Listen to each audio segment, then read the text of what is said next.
pessoal já tá chegando. Minha amiga comadre Soraya. Saudades, amiga. Deixa todo mundo entrando aí. Eu vou abrir aqui as perguntas. Que esse assunto é bem interessante. Com certeza vão surgir muitas perguntas. Deixa eu abrir aqui no computador enquanto nossa convidada, a professora e advogada Antonina, entra. Estão me escutando? Dê o joinha se vocês estão me escutando direitinho. A luz também tá boa. Aqui em Aracaju tá bem friozinho. E tá chovendo, então eu tive que fechar as janelas.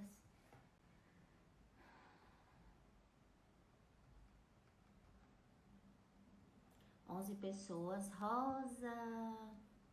Saudade, tô com tanta saudade do acalanto, das pessoas, de se unir, de se abraçar. Todo mundo sabe, eu adoro abraçar, adoro beijar.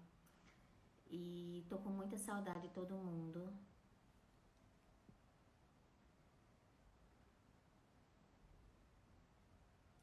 Vamos esperar mais um pouquinho. Vamos dizendo aí de onde vocês são. São daqui de Sergipe, de Aracaju, de outro estado. Vão falando aí enquanto nossa convidada entra. Deixa eu ver se ela não entrou aqui e eu não vi, porque eu estava olhando o computador.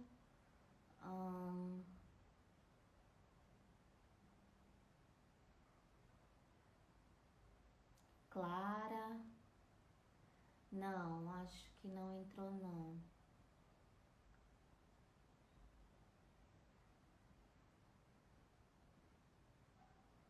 Isso mesmo, professora América, é a estrela do ECA. Já ela vai estar aqui conosco. Sou de Brasília, Ana Clara. Estou muito ansiosa. Já, Ana. Sou de Japaratuba, Flávia. Maruim, Sergipe, Aracaju. Josi, meu amor, que saudade.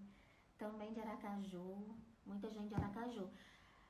Já estamos com 25 pessoas. Esse tema é bem interessante. Na verdade, ele é um sonho. Se tudo fosse tão simples, né? Essa entrega. Boa tarde, Aracaju. Como faz para ser voluntária do Acalanto? Meu anjo, chama a gente no nosso WhatsApp. Eu passo para você o link. É a Tâmara Alves. Tâmara, você vai entrar em contato com o 799-9865-2353. Inclusive, esse é o novo número do Acalanto. Entre em contato com a gente. Aumenta o áudio, Elane, né? Deixa eu aumentar aqui, Elane. Tá no máximo aqui comigo. Deixa eu ver se é no meu celular. Só um minuto. Elane, veja aí se melhorou o áudio. Tá? E Tâmara, deu pra ver o número do Acalanto? Deixa eu tentar digitar aqui. Eu não consigo digitar. Professora...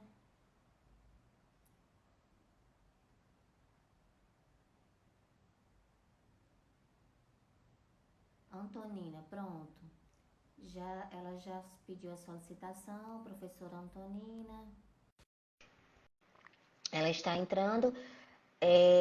Tâmara, 799-9865-2353 é o número do Acalanto. E você me procure nesse número que eu passo o link para você fazer o cadastro para ser associado ou voluntário do Acalanto. Antonina, meu amor, seja Olá, bem-vinda. boa Seja tarde. bem-vinda. Boa tarde. Boa tarde, Hoje, Érica. Tudo bem? hoje tudo bom? Tá conseguindo ouvir direitinho? Tô conseguindo, eu tô com um fonezinho aqui. Pronto, ótimo. A gente vai ter um bate-papo bem interessante, né? Esse tema é bem polêmico, é um tema que todo mundo tem interesse de saber, porque é um tema que a gente acha que é simples, é fácil, mas as coisas não são bem assim. É. E para facilitar esse nosso bate-papo, eu fiz aqui elaborei algumas perguntas, certo? Pessoal, no finalzinho eu vou dar uma olhada. Professor Edson, oi Edson, nosso advogado, nosso Olá, psicólogo lá do Acalanto. gente. E eu fiz aqui algumas perguntas. Eu vou fazendo e aí você vai respondendo e no finalzinho a gente dá um ok, um oi aqui para o pessoal e responde as perguntas dos nossos seguidores aqui online, certo? Perfeito, Vamos Érica. lá, vamos lá. Antonina, a gente sabe que ser mãe é uma função tipicamente da mulher, biologicamente falando, né? A gente nasceu, a sociedade e todo mundo, né, cria esse contexto de que nós nascemos para ser mãe. Mas a gente sabe que nem todo mundo está preparado para ser mãe. O que você acha dessa afirmação de que nascemos para ser mãe, né? O que você pensa a respeito? E uma pergunta, né? Seria a nossa pergunta: toda mulher realmente nasceu para ser mãe? Me fala um pouquinho aí, a gente vai desenrolando aqui as perguntas. Bom, primeiramente eu queria cumprimentar a todos, agradecer o convite na sua pessoa, Érica, e como presidente da Acalanto, dizer da satisfação enorme de estar aqui falando sobre um tema de extrema relevância para a nossa sociedade, como você muito bem colocou, né? Um tema muito polêmico. Cumprimentar todos os presentes na live, queridos amigos, queridos alunos, professores da FANESE, da 8 de julho, colegas, pessoal da rede de proteção. Eu sei que tem amigos aí, conselheiros tutelares também presentes, né? E cumprimentar, Érica, também a família aí, Acalanto, ressaltar o trabalho belíssimo que vocês vêm desenvolvendo aqui em nosso estado, no sentido de lutar, né, para que o direito à convivência familiar e comunitária seja garantido às nossas crianças e adolescentes aqui do estado. Então, antes de qualquer consideração, eu queria ressaltar e parabenizar o trabalho que vocês vêm fazendo aqui, que é um trabalho belíssimo e que já vem sendo reconhecido por todos que trabalham, que operam na rede da criança, da infância e do adolescente. Então, respondendo aí a sua primeira pergunta, veja, é uma pergunta muito polêmica mesmo, porque eu defendo que não, né? E vou explicar o porquê, sabe? É um tema realmente que desperta muitas sensações dolorosas, né? Porque diariamente a gente vê nas TVs, no site, exceto esse período agora da pandemia, que outras notícias têm tomado a pauta, né, na televisão, em especial a questão da doença, da epidemia e as questões políticas, ideológicas que estão entrelaçadas, infelizmente, né? Mas cotidianamente, se abrir sites, revistas, enfim, televisão, você vai ver o que nós temos de cena de violência, de abusos, de crueldade, de opressão contra crianças e, o pior, por quem deveria cuidar, por quem deveria zelar. Então, essa questão de toda mulher ser mãe, na minha opinião, é um mito cultural de maternidade que é romantizado, sabe? E há uma cobrança muito grande da sociedade por parte de uma postura de que a mulher nasceu para ser mãe, a mulher vai crescer, vai ser educada, vai cuidar da bonequinha, vai brincar, vai crescer, brincar de ser mãe e filha, e toda mulher vai ser mãe, né? A mulher, hoje, diante do espaço que ela já ocupa na sociedade, diante da independência que ela já vem alcançando, ela pode ser o que ela quiser, inclusive ser livre para escolher ou não ser mãe, né? Ser mãe exige muita abdicação, muita dedicação, muito trabalho, como se fala, padecer no paraíso, envolve afeto, educar, disciplinar, acompanhar a vida de filho, amizade, alimentação, ver o que ele está assistindo, consumindo na televisão, agora mesmo nesses momentos em casa, online, o que ele está assistindo ali, o que ele está no computador vendo, né? E exige essa dedicação, exige tempo, enfim, criar filho não é uma tarefa fácil. Exige um planejamento para se ter filho, um planejamento reprodutivo, inclusive quando você quer adotar, que o procedimento é o mesmo, você só não faz gerar, né? Eu diria que gerar é a parte mais fácil, é a parte mais fácil. Agora, construir esse laço, construir esse amor, educar e acompanhar, é que realmente é a tarefa. E nem todo mundo está preparado para isso. Por isso que eu digo que quando a mulher não quer, ela não tem essa vontade, esse sonho, ela não idealiza isso, não pode ser forçado, porque isso pode trazer sérios danos para todos e principalmente para aquela criança que está envolvida nesse processo todo, como a gente vai conversar daqui para frente, né? E Antonina, acho até que devido a essa pressão da sociedade de que toda mulher nasceu para ser mãe, né? Então existe esse medo da mãe biológica, digamos assim, querer entregar, né, essa criança para adoção justamente por essa cobrança familiar, cobrança da sociedade de que não, se ela tá grávida, se ela teve o filho, então ela vai ter que cuidar, vai ter que criar, e a gente sabe que a realidade não é a mesma para todo mundo, então é bem complicado esse tema, mas eu concordo com você, eu acho que nem toda nem toda mulher está preparada para ser mãe, e a gente tem que aprender a respeitar, né, sem julgamentos, essa decisão de cuidar, de criar ou não o filho. Se quiser. Exato. E aí, é aí onde entra a questão da entrega voluntária. Essa entrega, Érica, ela pode evitar com que aconteçam mais abortos em clínicas clandestinas, como a gente vê aí, onde expõe a vida da própria mãe, né? Além da vida da criança, que vai ser ceifada ali. Infanticídios acontecem diariamente, abandonos em lixos, em caminhões, em caixotes de papelão em praças, em banheiros públicos, em sacos dentro de lagoas, né? Então, quando a gente imagina que não possa acontecer algo pior, vem um caso e acaba nos surpreendendo, né? Fora o tráfico, né? Mães que entregam filhos com promessa de pagamento, de recompensa de alguma forma, redes sociais que se juntam com essa finalidade, né? E a própria adoção irregular, que pode gerar alguns problemas, né, quando ela não é conduzida da forma correta, pode gerar alguns transtornos na vida das pessoas que fazem essa opção. Então, todas essas situações, né, a exceção da adoção, que nem sempre incorre numa infração, mas pode acontecer também de incorrer num crime, o aborto, o infanticídio, o abandono, o tráfico, tudo isso são tipificados no Código Penal, né? E você tendo acesso ao conhecimento desse direito legítimo da mãe, que está previsto no Estatuto da Criança e do Adolescente, né? Isso pode evitar essas situações todas. Mas para isso, Érica, a gente precisa trabalhar primeiro o preconceito com a sociedade. Porque, como você mesmo disse, às vezes a mãe não quer, mas ela não dá por medo do julgamento, de como ela vai ser encarada pelo vizinho, pela família, pelo entorno, entendeu? Então, é um ponto que a gente vai precisar amadurecer aqui ao longo da conversa. É a questão do preconceito do e do preconceito, direito ao respeito à decisão, né, do julgamento, do direito à entrega, né? E direito à entrando entrega. agora, tipo, assim, mais especificamente no tema, né, da nossa live, que é a entrega do seu filho à adoção de maneira legal, segura, para sempre, à luz do ECA, a pergunta que eu tenho agora é esclareça, né, aos seguidores aqui, a todos nós, o que representa essa entrega voluntária, né, entregar a criança voluntária, e quais os principais motivos que levam ao abandono da criança, né? Então, Agora a gente vai começar então agora a entrar no tema, e aí você explicaria um pouquinho como é feita, quais os principais motivos. certo. Fala um pouquinho Bom, os sobre. motivos que a gente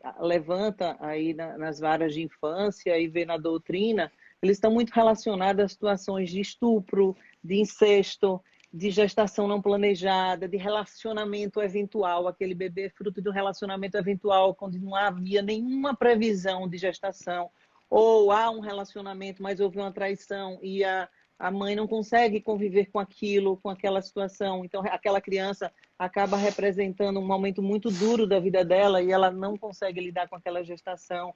A falta de suporte familiar ou de apoio do companheiro no momento da gestação, problemas psicológicos que ela tenha, né, psiquiátricos, ou a própria depressão ao longo da gestação ou puerperal, que é algo muito comum e que acontece na vida de milhares de pessoas e que pode ser tratado, né?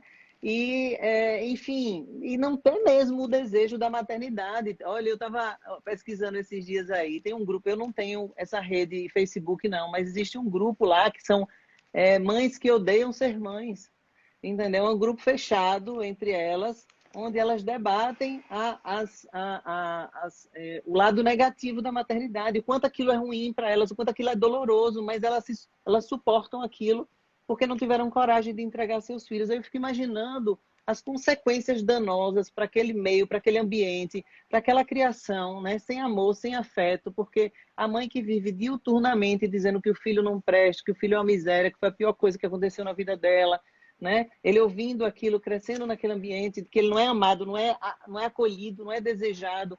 Então, a formação emocional, psicológica, o sustentáculo, a base dele está toda comprometida, né? Então, não adianta insistir, sabe? A não ser quando há um problema, uma doença, assim, que possa ser tratada, que justifique um desequilíbrio provisório, temporário, que possa ser sanado, né? Mas essas causas, inclusive, às vezes, que elas são até conjugadas. Então, essas são as principais razões que levam à questão da entrega voluntária. Mas a entrega voluntária, a entrega consciente é um direito previsto no ECA, artigo 19A, e tem vários parágrafos, e tem outros artigos também que prevêem explicitamente, e de 2017 para cá, ele foi trabalhado de forma mais detalhada, até mais esmiuçado, e vem com uma palavra que para mim é mágica, que se chama constrangimento, né? Então a mulher tem que ser tratada sem nenhum tipo de constrangimento, e aí a gente vai falar do procedimento todo, em todas as etapas. Quando eu falo constrangimento, Érica,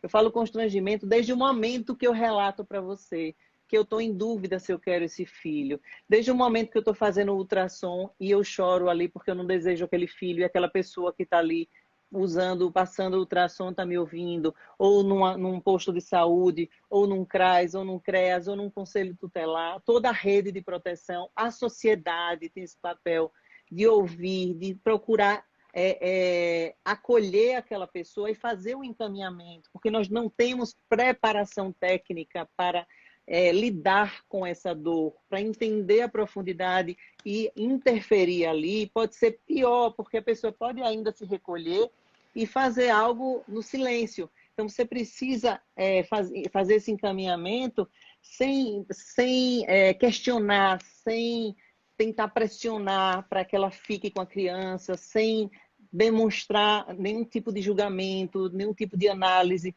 mas perceber que ela precisa de ajuda, perceber que ela precisa de um acompanhamento e que ela pode pensar na possibilidade, sim, de entregar para adoção. E por que não? Ela precisa amadurecer essa possibilidade. Até porque é a única das possibilidades que ela não vai incorrer num crime, né? Porque ela vai ter consequências.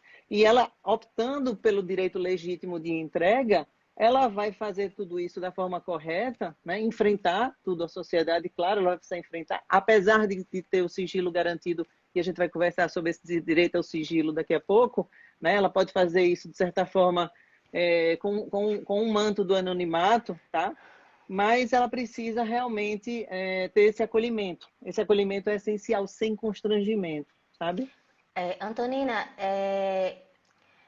você já começou aí, na verdade, a responder um pouquinho da minha próxima pergunta, mas antes eu queria comentar aqui com todos que o acalanto, ele não está aqui defendendo, a gente não está nessa live defendendo que toda criança deva ir para adoção, certo? A gente sabe que o ideal, no mundo ideal, seria toda criança estar em família, com sua família natural, sua família biológica, bem cuidada, bem tratada, com todos os seus direitos, respeitada, enfim. Mas a gente sabe que essa realidade não é possível, né? Não é assim, nem tudo é tão certinho, não existe essa Claro, realidade claro. de que todas as crianças consigam ficar bem em suas famílias naturais. Mas diante da situação que é a entrega da criança, a entrega legal, a entrega voluntária da criança, que é esse tema que estamos abordando, né? E aí partindo do ponto de que essa entrega é feita de maneira correta, de maneira segura, no judiciário, que daqui a pouco a Antonina vai explicar para a gente, que seja feito da melhor maneira possível essa entrega, Isso. né? Sem Olha, preconceito, sem julgamento. Então, assim, é só para fixar de que o não, você acalanto não ponderou defende a entrega, né? A gente aqui hoje, está olha, apenas... perfeito, Érica, olha, foi excelente a sua ponderação, a sua pontuação, porque veja, a lei diz que todos os esforços devem ser tentados no sentido de manter a criança na família de origem, ou até restaurar o laço que foi por algum motivo rompido, reintegrar. Então, todos os esforços são feitos primeiramente nesse sentido. Só que aqui a live hoje é já no estágio seguinte. A gente está Isso. falando quando a mãe não quer, quando a mãe abandona, quando ela demonstra o desejo, já diz que não quer. Como a gente pode orientar? Não é? A nós não cabe insistir para que ela fique, questionar, julgar. Não, a sociedade não tem esse papel. A sociedade tem o papel de acolher e de encaminhar para quem tem essa preparação. Quem tem essa preparação são os psicólogos, são os assistentes sociais da própria vara, que vão fazer um trabalho, inclusive tentando entender as causas e trabalhar para ver se é possível reverter. Entendeu? Mas a nossa Isso. preocupação enquanto sociedade é esse encaminhamento sem constrangimento, né? Pronto. E aí, nesse encaminhamento, vamos lá. A mãe que acabou de ter o filho, que está fragilizada, que está naquele momento, às vezes, puerperal, enfim, é, como é que ela deve proceder? Como é que a equipe técnica, digamos, vamos começar do começo, como dizem, Pronto, né? vamos lá. Cheguei no Primeiro, hospital, acabei de ter a criança, como é que eu devo proceder? Como é que o conselho tutelar, a equipe técnica pode ajudar essa mãe? você pode pensar em dois cenários. Cenário um, ela gestante ainda, ela já disse que não quer. Ela está grávida, não abortou por convicções religiosas, o que é fantástico. Ela segurou a gestação toda, mas ela já declarou: eu não nasci para ser mãe, eu não quero esse filho de jeito nenhum. E continua dizendo isso. Só que ela só pode entregar depois que nasce. Ela pode ir até a justiça, ela pode declarar que ela quer entregar, mas não vai ter valor nenhum, documento escrito, nada disso, porque a entrega é feita depois, em audiência, presencialmente. Só que o que acontece? Existe tanto a sociedade tem esse papel, né, definido pela própria Constituição Federal, como o Estado e como a família, e a gente agora fala da rede de proteção inteira. Quem tiver qualquer informação de uma mãe que não deseja ficar com seu filho, seja num atendimento no hospital, no posto de saúde, no CRAS, no CREAS, seja o conselho tutelar, eles têm o dever de notificar, o dever de informar à vara da infância que isso está acontecendo. Inclusive, talvez até alguns não saibam, a omissão no encaminhamento por parte de pessoa que integre a rede de proteção constitui infração administrativa que pode ter como consequência uma multa de R$ 1.000 a R$ 3.000 ao infrator. Isso está no ECA, no artigo 258-B. Então, para você ver que não é uma faculdade encaminhar ou não, é um dever, é uma obrigação, certo? Por quê? Para justamente ela ter o atendimento que ela merece, precisa e deve ter, coerente com a necessidade dela dentro da vara, com a equipe multidisciplinar, certo? E o último ponto em relação ainda à rede de proteção é que esse encaminhamento tem que ser feito, como eu falei, sem constrangimento. Então, não se questiona a decisão de gestante, não se insiste para ela mudar de ideia, que ela fique com a criança, e não pode pressionar para que ela desista ou exercer qualquer tipo de julgamento. Nos cabe, como a rede, encaminhar, manda um documento, pode chamar lá de informação, de ofício, de notificação, como você queira. O importante é que a informação chegue lá de que existe uma gestante com o desejo de entregar o seu filho. Pronto. Aí nós vamos para o segundo passo. Chegamos agora onde? A vara da infância. A mãe vai ser chamada, recebida, acolhida, certo? E aí, nesse momento ali, inclusive vai ser garantida a ela o sigilo das informações, o sigilo do procedimento, o sigilo em vários aspectos, a gente vai falar daqui a pouco mais profundamente sobre ele, e instaura-se um procedimento judicial. Nesse procedimento judicial, o primeiro ato é o atendimento à mulher por essa equipe. Aí sim, você tem uma equipe interprofissional de psicólogos e assistentes sociais que atuam na vara da infância, que vai atender a mulher, tentar entender e compreender o interesse, por que ela quer entregar voluntariamente, verificar se ela não está adoecida, se ela não está no estado puerperal, por exemplo, acabou de ter filho, está com depressão pós-parto, se ela está segura da entrega, se ela está ciente das consequências que deverão ser explicadas minuciosamente à mulher, inclusive em relação ao ato ser irrevogável, depois de um determinado momento ela não pode mais se arrepender, certo? E aí vai ser elaborado um relatório desse momento todo, de tudo isso. E elas vão detectar, inclusive, se há necessidade de encaminhamento para poder ela ser atendida na rede de saúde E porque muitas delas, Érica, não fizeram nem o pré-natal. Pré-natal. Estão com 7, 8, 9 meses lá de gestação e não passaram por um exame, não fizeram pré-natal, porque elas rejeitam a gravidez, elas agridem a barriga, elas batem na barriga, elas não querem aquilo, né? Aquilo é motivo de desespero para elas, né? E também, às vezes, ela precisa de atendimento pela assistência social. Então, esse relatório vai para o juiz recebe esse relatório, analisa, e de posse dele, o juiz determina esse encaminhamento da gestante, tanto para a rede pública de saúde, como da assistência, logicamente, com a concordância dela, para esse atendimento especializado. Então, daí para frente, só se o juiz constatar que há um interesse efetivo, confirmado, consciente, manifestado de forma refletida, amadurecida em relação à entrega, aí sim o procedimento vai dando sequência. Caso contrário, para aí, né? Então, você vê que tem vários filtros, não é uma coisa tão simples, né? Mas qual seria o momento dessa entrega? Pronto, a mãe foi lá, né, no fórum, porque nos interiores a gente sabe que não tem vara especializada da infância e juventude, só tem fórum.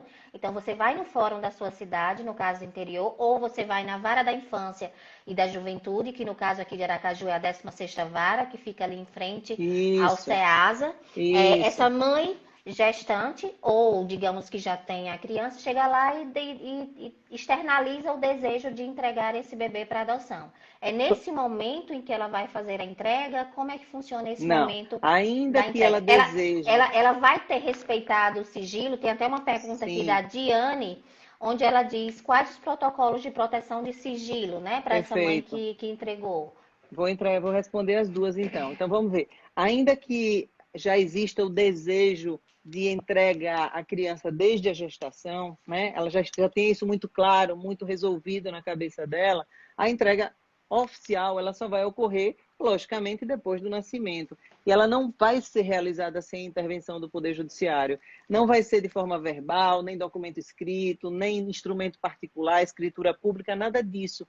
Sempre vai ser por meio de um procedimento judicial que é previsto no ECA. E o consentimento só vai ter valor se for dado após o nascimento. Não adianta ela preencher nenhum papel, assinar, autenticar em cartório, porque esse consentimento tem que ser dado lá por ela, presencialmente, na audiência. Ela deixa até o bebê na maternidade, porque já está tudo combinado com a vara da infância e a maternidade de que todo o procedimento vai ser feito desse jeito. Mas a confirmação vai ser dita em audiência. Em relação ao sigilo, é resguardado sim, de duas formas, Giane. É resguardado o sigilo quanto à entrega, né?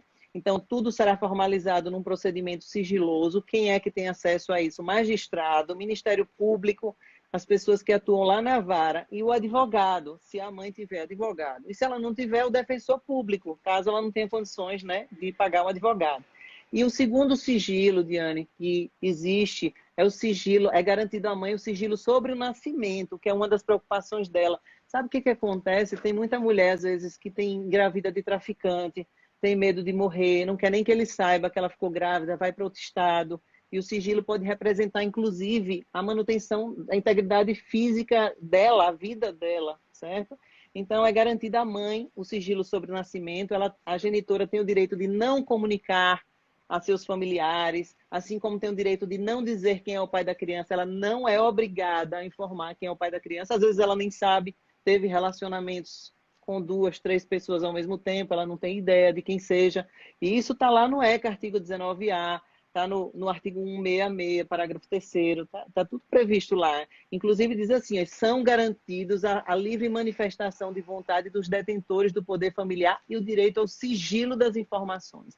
Alguns autores até chamam de parto anônimo, outros discordam dessa terminologia, porque não é 100% anônimo. Por que a gente não pode chamar de 100% anônimo? Porque vai sair na DNV o nome da mãe e na certidão inicial também, depois da adoção, logicamente, que nenhum registro fica da família biológica. Agora, o arquivo vai para o cartório e fica lá porque a criança tem direito a saber a sua origem biológica. Essa É era muito outra importante. pergunta. Essa era outra pergunta da Diana. A criança, quando ficar maior, vai ter direito a ter esse Vai. conhecimento?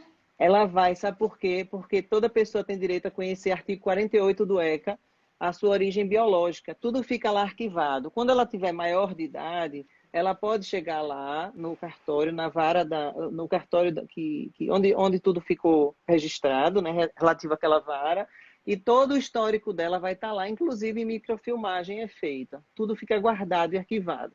Então, todos os dados, todos os documentos estão ali. Agora, nada vai para a certidão de nascimento. Inclusive, pode ser mudado o prenome, mas isso é assunto para outra live sobre Mas, adoção, né? mas Você pode mudar o prenome, pode mudar o sobrenome. Tudo isso pode ser feito, né? Pode estar Antonina, lá. tá chovendo aqui de perguntas. Eu já estou com 2 Que bom. páginas. Ai, meu Deus. Então eu vou ter que atropelar um pouquinho aí pra gente dar uma acelerada. A Vai lá. própria Diana tá com tudo aqui. Ela Eita, perguntou: o Dani. pai ou a família, nesse processo em que ela está fazendo essa entrega, pode ser chamado? E aí Pode já não, vem outra deve. Sim. pessoa, Eita, Célia, né, que é continuação, na verdade. sim, sim, sim. E se o pai souber depois, né? Ela fez a entrega, se o pai souber depois, ele tem direito a pegar de volta.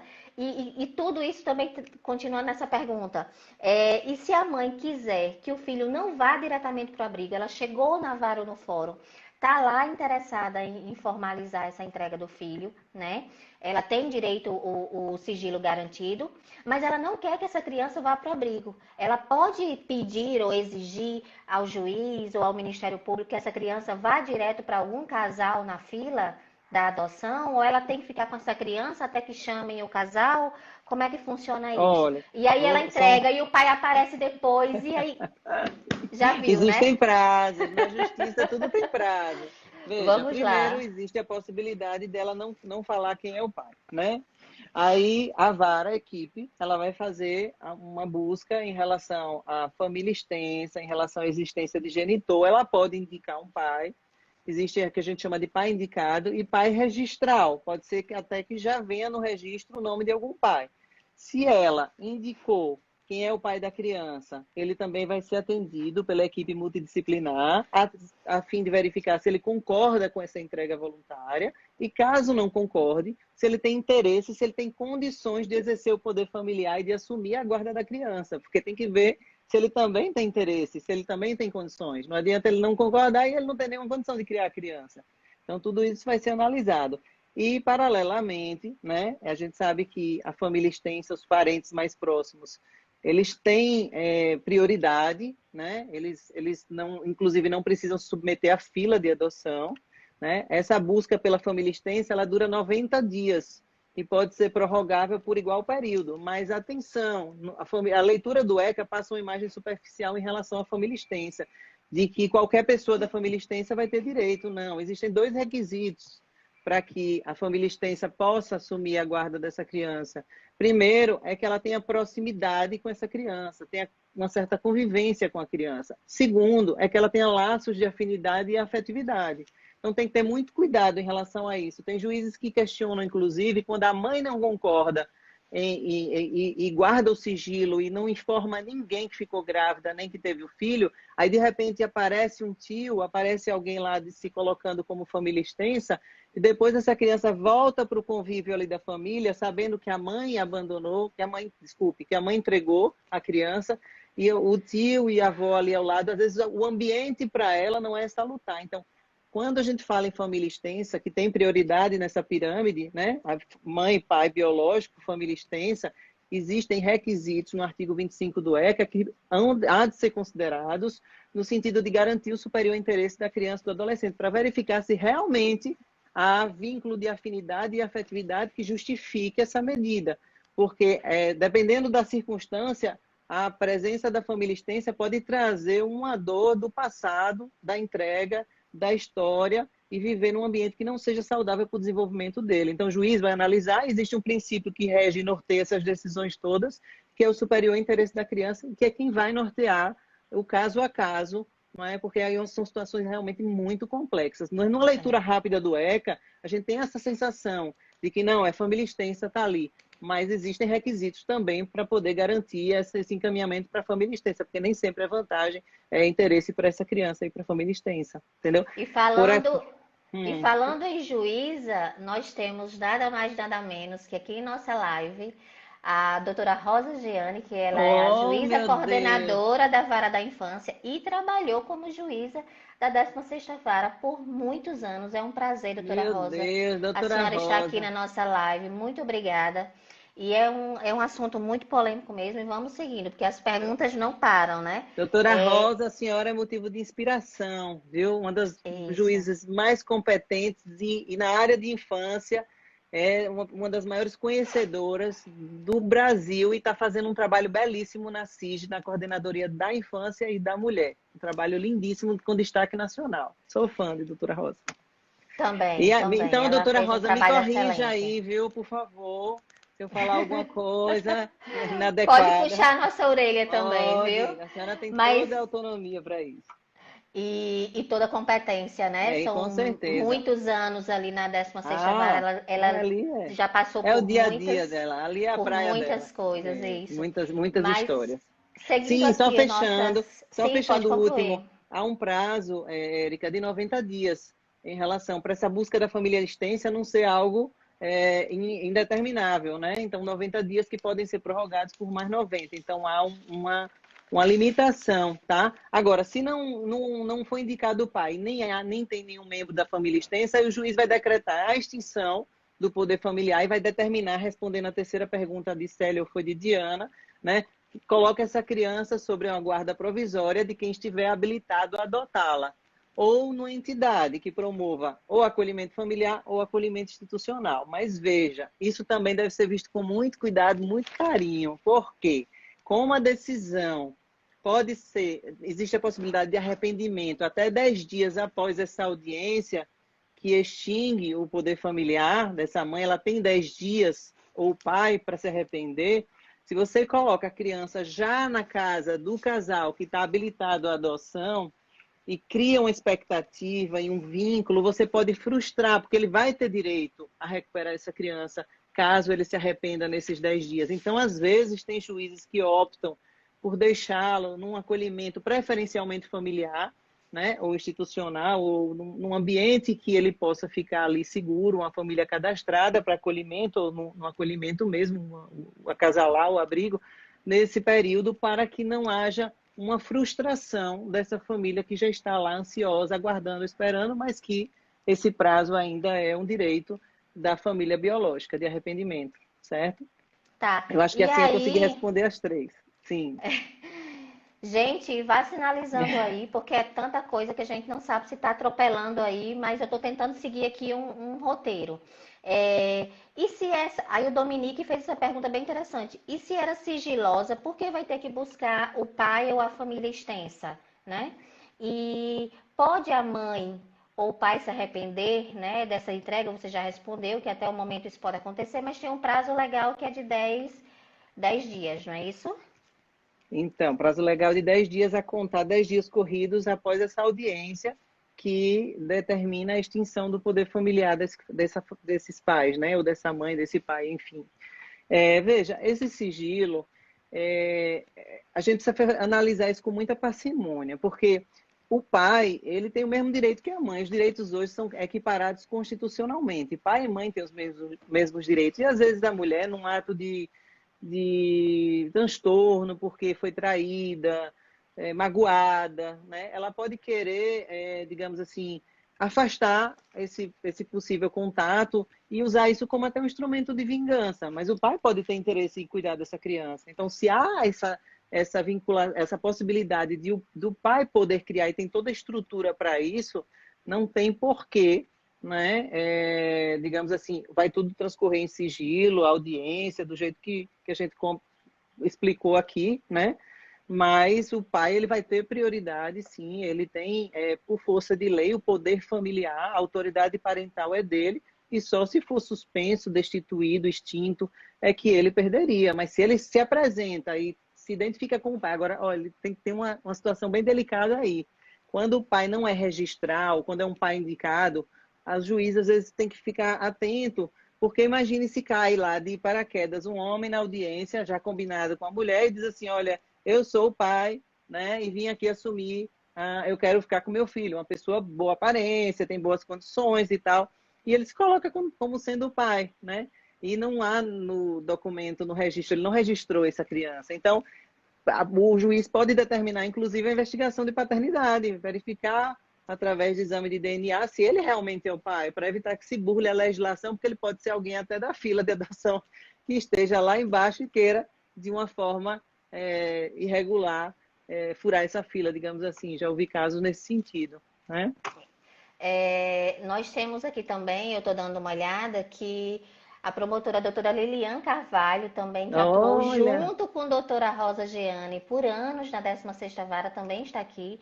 E ela fala, meu precisamos de um Deus. protocolo uniforme, que seja um norte, né? É muito difícil mesmo a gente ter um protocolo. Uma das perguntas, inclusive, que eu tinha colocado aqui, e agradeço a doutora Lilian por estar online, por estar aqui conosco, junto com a doutora Rosa, e justamente esse protocolo uniforme que a doutora Lilian comenta aqui, não só nos hospitais para acolher, né, como também no judiciário, para a equipe técnica, onde entra aqui minha questão.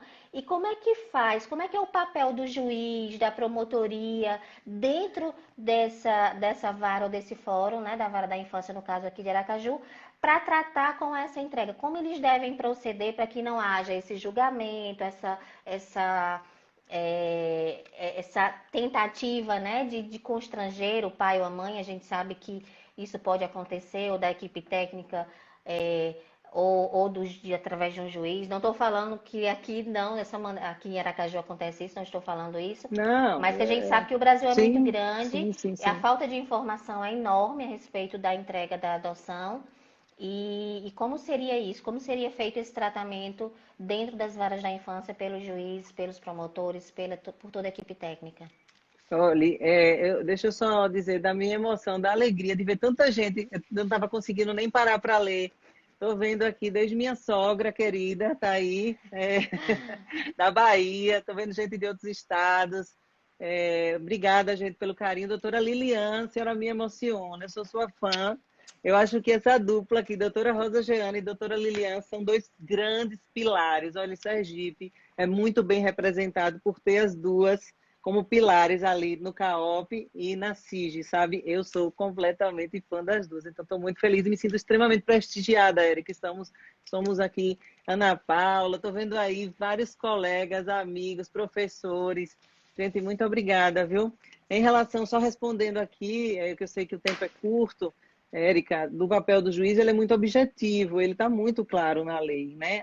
Qual é o papel? Eu, recebido esse relatório, analisadas todas as questões que foram colocadas ali, claro que o relatório não vincula a decisão de juiz, né? Ele serve de norte, mas essa audiência, ela vai marcar, designar uma audiência onde tem a mãe, e se houver o pai presente, se houver pai indicado, que esteja lá também, né? Será livre a manifestação dessa mulher e do seu genitor apenas para inquirir acerca de 2 pontos. Primeiro, há um efetivo interesse na entrega voluntária? Vocês estão conscientes disso? É isso mesmo? É uma escolha livre, né? Não, né? E outra coisa, vai ser esclarecida as consequências do ato, que estão lá no próprio artigo 166, parágrafo 1º do ECA, incisos 1, e parágrafo 3º também, estão muito claros. Quais serão as consequências desse ato? Você não vai poder se arrepender, os seus vínculos vão ser rompidos. É isso mesmo que vocês querem? Então, após o nascimento, a manifestação deles vai ser dada em audiência e cabe ao juiz receber a manifestação dessa vontade, né? E fazer a orientação quanto às possíveis consequências desse ato, tá? Basicamente isso, eu não vejo nenhuma necessidade ali de tentativa de mudar essa cabeça, né? Porque isso pode representar, depender da situação, um risco para a criança, né? Se ela já está dizendo que não quer e está certa, e já passou pela equipe, já confirmou tudo isso, e Já insistir procurou a mais, busca da família extensa, já ninguém tem procurou. interesse. Pois é, então eu acho que, né, é algo que a gente precisa colocar limites, até pela celeridade, né, Érica? Os processos relativos à infância, até pelo princípio da prioridade absoluta, eles têm que tramitar com celeridade, porque cada dia que se passa é um dia a menos, é uma chance que vai sendo diminuída na vida dessas crianças em relação à adoção. Então, a celeridade, ela é algo que precisa ser realmente valorizada, claro, sem atropelar a todos os requisitos processuais, garantias constitucionais, de contraditório, ampla defesa, né? Então, tem que encontrar esse equilíbrio entre acelerar o processo sem que isso represente uma insegurança jurídica ou um atropelo às garantias já conquistadas. É isso mesmo, Antonina. E assim, o meu receio, né, é porque a gente sabe que no judiciário, por Aracaju ter apenas uma vara da infância e juventude, doutora Rosa, doutora Lilian, esteve lá por muitos anos, então eles têm sim um preparo de acolher, de receber e de orientar essas entregas, né? Hoje é uma nova juíza, acredito que doutora Ana Lígia, que também sabe como proceder com todo esse passo a passo da entrega, mas o meu receio são as maternidades, são os hospitais, são as outras unidades, né? Aquele primeiro momento, porque eles não estão preparados ou não são trabalhados essa questão da entrega voluntária. E aí a gente entra Eu acho que foi isso que a doutora Lilian quis dizer, da necessidade de protocolos, de de um padronização de protocolo. protocolo, Isso. né, que faça digamos assim, essa informação ser padronizada nessas instituições que que fazem parte de toda a rede de proteção, né, como existe aquela notificação compulsória de violência e tudo, deveria se desenvolver um documento, um protocolo, eu acho que isso pode ser discutido padronizado. Agora, antes disso, a conscientização da sociedade, né? A conscientização do meio médico, das pessoas, essas campanhas precisam ser muito mais difundidas para que a gente tenha muito cuidado ao lidar com isso. Porque, às vezes, Érica, antes dela chegar na maternidade ou na médica, na obstetra, que vai fazer ultrassom, que às vezes ela nem vai lá porque ela rejeita tanto a gestação que ela nem faz pré-natal, ela conta para amiga, ela conta para vizinha. E essas pessoas precisam ter um olhar um pouquinho mais à frente desses conceitos que foram formados na cabeça da gente, e esses preconceitos, sabe? E que fazem com que, às vezes, coloquem em risco a vida da pessoa. Eu recebi uma situação, só contando um exemplo, e uma vez eu até compartilhei isso com a doutora Lilian, porque uma aluna me procurou desesperada que a melhor amiga dela, elas eram evangélicas e tudo, a melhor amiga dela estava grávida e queria se matar. Sabe por que ela queria se matar? Porque ela ficou grávida. Ela ficou grávida de um primeiro filho, de um namorado que não assumiu, e ela foi morar na casa dos pais. E os pais foram muito claros com ela. Tudo bem, você errou, a gente vai acolher, você vai morar aqui com a gente, mas que você nunca mais faça isso. Porque se você fizer isso, você vai para a rua. E aí, sabe o que aconteceu? Alguns poucos anos depois, ela Engravidou. escorregou e engravidou de novo. Essa menina enlouqueceu. Essa menina passou 6, 7 meses sem fazer pré-natal. Como ela era meio gordinha, ela conseguia esconder a barriga, sabe? A mãe não percebia que ela estava grávida e ela não contava a ninguém, ela só chorava, chorava. E ela procurou essa minha aluna e disse: eu vou me matar, eu não tenho saída. Eu preciso, eu tenho que morrer, eu não posso sobreviver, eu não tenho, meus pais não têm estrutura para uma notícia dessa. E disse, ela só falava em suicídio, em suicídio. Então, se você não acolhe uma pessoa dessa, se você julga uma pessoa dessa, não estende a mão para resolver, então o que a gente fez? Encaminhou para a vara da infância. Eles fizeram um trabalho belíssimo. E sabe o que aconteceu na hora do parto? Que estava tudo organizado, ela dizendo que queria dar, que queria entregar. A gente fala dar, mas a palavra entrega, consciente. A família, quando acabou sabendo, a mãe ficou sabendo, esteve aí, baixou a família inteira na maternidade, disse: não, não, de jeito nenhum, você errou, mas é nosso neto, e de jeito nenhum vai ser entregue. Então, assim, o desfecho foi feliz, mas foi um período de gestação muito tumultuado e que chegou a beirar a morte, ao suicídio. Por quê? E ela deu a sorte de ter encontrado uma amiga que estendeu a mão e soube procurar ajuda. Né? Então, todo esse cuidado é um tema que precisa ser muito difundido, é um tema que me incomoda e que me gera uma preocupação muito grande, sabe? A doutora Lilian, isso mesmo, é muito preocupante e a gente sabe que isso não é um caso pontual, é mais comum do que a gente imagina. E a doutora Lilian falou aqui, uma forma de ajudar, né, a que essa equipe Vou médica, botar aqui equipe o técnica fone dos aqui, cara. hospitais Sim. tenham Pode falar. tenham mais consciência de como deve agir nesse procedimento, é fazer a capacitação permanente dessa equipe. E aí, logo depois do comentário da doutora Liliana, a doutora Rosa Gianni falou aqui, já está sendo desenvolvido pela CISG. Ah, meu Deus, nem acredito, Tá doutora vendo? Que Rosa. coisa boa. Ela disse aqui que é um termo de cooperação técnica, né? Onde essa equipe que vai acolher, que vai receber, né, essa mãe gestante, ao sinalizar que não deseja a criança, e aí tem todos aqueles procedimentos que você falou, né? De comunicar que não deseja, aí entra a assistente social do hospital, a equipe capacitada, né? Maravilha, Para que fazer informação isso. maravilhosa. E já me coloco, viu? Estou aqui publicamente dizendo que já me coloco à disposição para fazer qualquer palestra com as instituições, se houver necessidade para esclarecer sobre tudo isso, falar sobre esses direitos, trabalhar com a rede nesse sentido, quebrando essas barreiras, esses preconceitos, e inclusive levando pessoas. Nós temos a Esther Mikolski, que é uma psicóloga maravilhosa do Tribunal de Justiça, que pode trabalhar como eles devem lidar com a situação, com a intervenção mínima, para não invadir ali a privacidade da decisão e encaminhar para a pessoa certa que pode abordar. Então, a gente pode trabalhar várias questões para que a gente consiga minimizar esse preconceito e que isso reverbere por toda a sociedade, que a pessoa tenha o seu direito respeitado. Eu acho que a palavra é respeito, sabe? A gente precisa...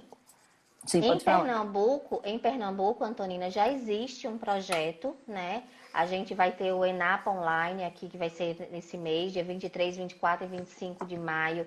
Doutor Luiz Carlos, de Pernambuco, vai falar um pouco também sobre os avanços e tudo que se teve lá em Pernambuco, que a gente tem também como referência, Sim. porque eles estão bem avançados nesse sentido de criar esses programas. A gente sabe que não é fácil criar e unir toda essa rede de proteção, que é Conselho Tutelar, que está ali na frente, na comunidade, em contato com essas mães que não desejam os filhos, juntar a equipe técnica do hospital, juntar a equipe técnica das varas e dos fóruns. A gente sabe que isso não é fácil, mas que já vem fazendo em Pernambuco.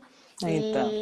E completando esse assunto, vai já acabar aqui nossa live, mas a gente encerra daqui Tem a um pouquinho. minuto ainda, pelo que eu vi Isso. aqui, né? Mas completando, eu vi essa semana um filme chamado Bird Box, não tem nada a ver com o tema da adoção, mas eu achei interessante que teve um momento em que ela chegou no hospital com a irmã para fazer o pré-natal e ela externalizou para a médica que não estava muito interessada em cuidar, em criar aquela criança. É Sandra Bullock, E né? Sandra Bullock. isso.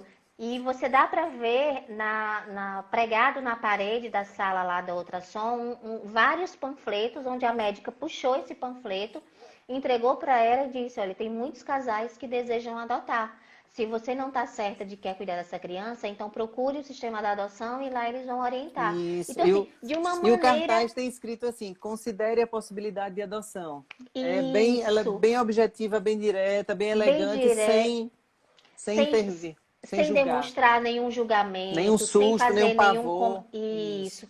Foi muito interessante. Gente, a gente tem muitas perguntas, mas como eu falei, é um tema muito interessante, muito polêmico. Eu estou muito feliz que tenha dado tanta gente em nossa live. Doutora Liliane, doutora Rosa, muito obrigada por estarem presentes. Vários outros também envolvidos com a adoção. Nós temos aqui dentro advogados, temos psicólogos, Célia, temos várias outras pessoas que estão assistindo nossa live. Antonina, muito, muito obrigada Eu que agradeço por sua o convite. participação.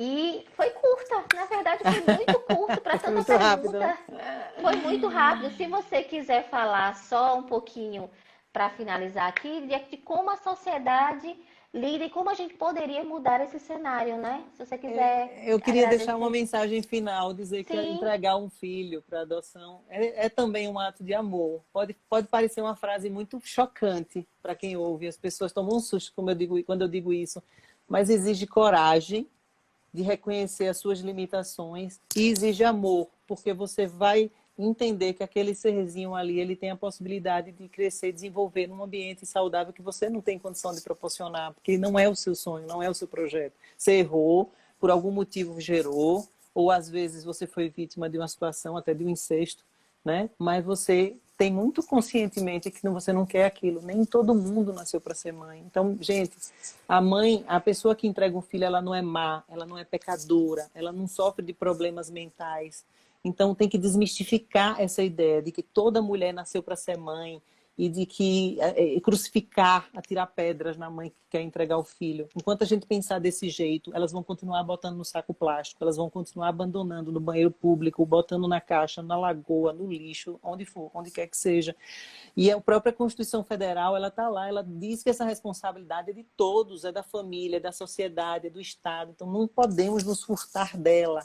Agora, tem que lembrar uma coisa, que a mãe que desampara o filho, a mãe que expõe o bebê a perigo ou comete crime, essa sim, ela pode ser, inclusive, sujeita a detenção por abandono de recém-nascido, que está lá no 134 do Código Penal. Então, a gente tem que fazer essa análise, né? Balanceando as situações. Não estamos aqui defendendo que se entregue a qualquer circunstância, mas diante do caso, já consciente, já avaliado, já decidido, que se faça da forma correta junto à vara da infância, né? Então é isso que a gente defende. Isso, o Acalanto sempre fala. Adoção segura, legal e para sempre. Não é a simples entrega, é a entrega no judiciário, de forma que essa criança esteja em uma família já catalogada, já verificada pelo judiciário, já habilitada, que tenha toda a condição de dar para sempre a segurança que a criança merece e o ECA, né, protege. A gente tem quantos minutinhos então... aí? Você tem quantos minutos? 4 minutinhos. Então, deixa eu dizer mais uma coisa. Você tocou num assunto muito interessante. Às vezes a pessoa quer escolher a pessoa que ela quer entregar. A gente não está aqui para fazer julgamento, mas aquelas pessoas que estão na lista de adoção, que estão habilitadas, já passaram por uma fiscalização do Poder Judiciário, digamos assim, para se cadastrar, para habilitar. É todo um processo para aferir o ambiente, as condições, os requisitos, né, para verificar onde é que aquela criança vai morar, conviver, quem são aquelas pessoas, qual a condição que ela tem. Não estou falando de condição só material, mas mental, psicológica, moral, né, qual a estrutura que ela tem para criar aquela criança. E quando você escolhe e entrega uma pessoa por amizade ou por simpatia, você está arriscando ali, porque você não sabe quem vai ser aquela pessoa. Pode dar certo, mas pode não dar. E pode gerar um problema, Érica, para as duas pessoas, tanto para quem entregou como para quem recebeu. Porque pode ter que prestar esclarecimentos à justiça, pode, inclusive, ser feita a busca e apreensão daquela criança, pode ser detectado outras situações até mais graves, se vai e registra com o nome alheio, filho que não é seu, e aí configura a adoção brasileira. Então, a gente tem que ter muito cuidado em orientar, né? E sempre fazer a coisa da forma certa para não ficar sofrendo, sem poder sair com o filho, se escondendo porque não tem registro, porque não tem documento, não pode matricular na escola, não pode isso, não pode aquilo, esperando criar um vínculo de afinidade e afetividade para entrar com a adoção personalíssima, sabe? Então, é muito delicado. Eu sei que cada caso é um caso, a gente não está aqui para julgar, né? Existem situações e normalmente o superior interesse é o que é levado em consideração, mas se a gente pode fazer da forma correta, e preservando, né, a criança daquele possível risco, vamos fazer da forma correta, né? Então, acho que essa é a mensagem que a gente deixa aqui para vocês. Muito obrigada pela oportunidade, pelo carinho. Gente, obrigada de coração aí por todos vocês. Tantos coraçõezinhos que eu vi subindo aqui, mas eu estava tão empolgada falando. Depois eu vou assistir e agradeço mais uma vez a todos aí ao convite. A todos que estão aqui, né, presentes, só falta um minutinho, tá em contagem regressiva. Muito obrigada a todos pela participação, obrigada por estarem aqui nos ouvindo. É um tema realmente bem complexo. E tiveram várias outras perguntas que, na verdade, ele se ramifica e fica algo muito extenso, né? A gente pode trazer uma outra live, mas aí fugiria um pouco do nosso tema, que é a entrega. Então, gente, vamos entre nós disseminar, né, de que é possível, sim, fazer uma adoção legal, segura e para sempre. É possível, sim, que a mãe faça essa entrega, que a biológica faça essa entrega desse filho. Então, vamos quebrar um pouco esses preconceitos, vamos tirar um pouco da sociedade esses mitos, né? De que tudo é perigoso, de que tudo é... porque vai ser presa, porque vai ser isso, porque vai ser aquilo. porque cada um de nós pode fazer um pouquinho para melhorar um pouco mais a sociedade e melhorar um pouco mais essa adoção, né? O tema da adoção que é tão permeado de muitos preconceitos, viu? 3 segundinhos. Beijo a todos. Obrigada.